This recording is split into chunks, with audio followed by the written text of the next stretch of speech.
دعا اللہ سے راز و نیاز کی باتیں، جو باتیں بندہ کسی سے نہیں کر سکتا وہ اپنے رب سے ڈائریکٹ کرتا ہے، اپنے دل کے سارے دکھڑے اپنے رب کی دہلیز پہ رکھتا ہے اور اپنی ساری ضرورتیں مالک کی چوکھٹ پہ رکھ دیتا ہے، اور اس سے مانگتے ہوئے بندے کو شرم نہیں آتی، حیا نہیں آتا، بلکہ اس سے مانگتے ہوئے فخر محسوس ہو رہا ہوتا ہے کہ میں اپنے رب سے مانگ رہا ہوں۔ کسی اور سے مانگیں تو جھجک لگتی ہے، لیکن مالک سے مانگیں تو اپنائیت کا احساس ہوتا ہے کہ میں اس سے مانگ رہا ہوں، اس لیے کہ وہ ہمارا رب لگتا ہے، ہمارا اس سے ربط کتنا گہرا ہے۔ مسجد نبوی کا ایک کونا تھا اور ایک بندہ وہاں بیٹھ کے دعا مانگ رہا تھا۔ اس کے دعا کے لفظوں پہ غور کیجئے، اے اللہ میں تجھ سے اس لیے مانگتا ہوں کہ تو میرا اللہ ہے، تیرے علاوہ میرا ہے بھی تو کوئی نہیں۔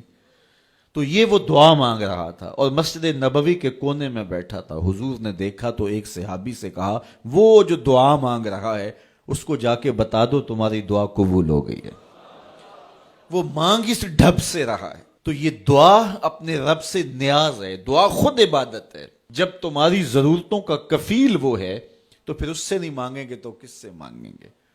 اور جب اس سے بندہ مانگتا ہے تو پھر وہ مانگنے والے کی لاج بھی رکھتا ہے۔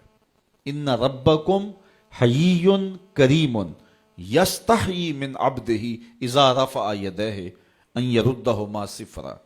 تمہارا رب حیا کرنے والا کریم ہے، جب بندے اس کے سامنے ہاتھ پھیلا کے دعا مانگتے ہیں اللہ فرماتا ہے مجھے شرم آتی ہے ان کے اٹھے ہوئے ہاتھ خالی کیسے موڑوں۔ جب انہوں نے مجھ سے مانگا ہے تو میں نے بھی نہ دیا تو کون دے گا؟ میں ایک سادی سی بات کرتا ہوں، اتنے لوگ جتنے لوگ یہاں بیٹھے ہیں اگر کسی دنیا دار کے ڈیرے پہ چلے جائیں اور اس سے کوئی چیز طلب کریں اور وہ دینے کی استطاعت رکھتا ہو تو وہ کیا خالی لٹائے گا؟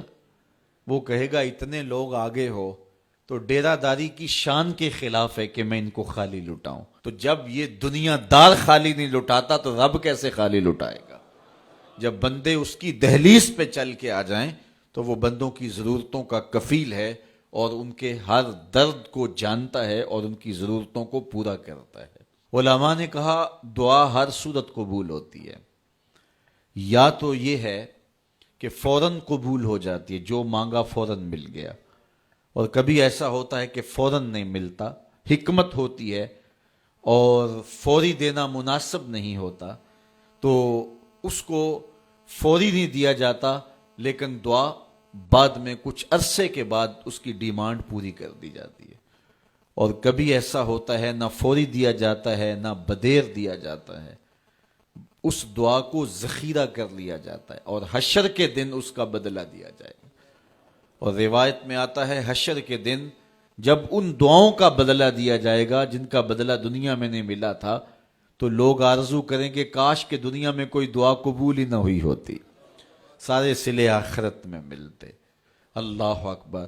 کبھی ایسا ہوتا ہے جو مانگا جاتا ہے وہ نہیں دیا جاتا، اس کے بدلے میں کچھ اور چیز دے دی جاتی ہے جو اس کی ضرورت ہوتی ہے اور جو اس کے لیے مناسب ہوتی ہے۔ وہ کچھ اور مانگ رہا ہوتا ہے لیکن اللہ اپنی حکمت کے تحت اسے کچھ اور عطا کر دیتا ہے۔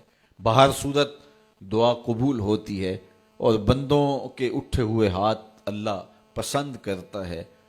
آج یہ بھی بحث چلتی ہے نہیں مانگنا چاہیے، فلاں وقت میں نہیں مانگنا چاہیے، تو وہ کہتا ہے مجھ سے مانگو جب بھی مانگو، میرا دست کرم تمہیں دینے پہ آمادہ ہے۔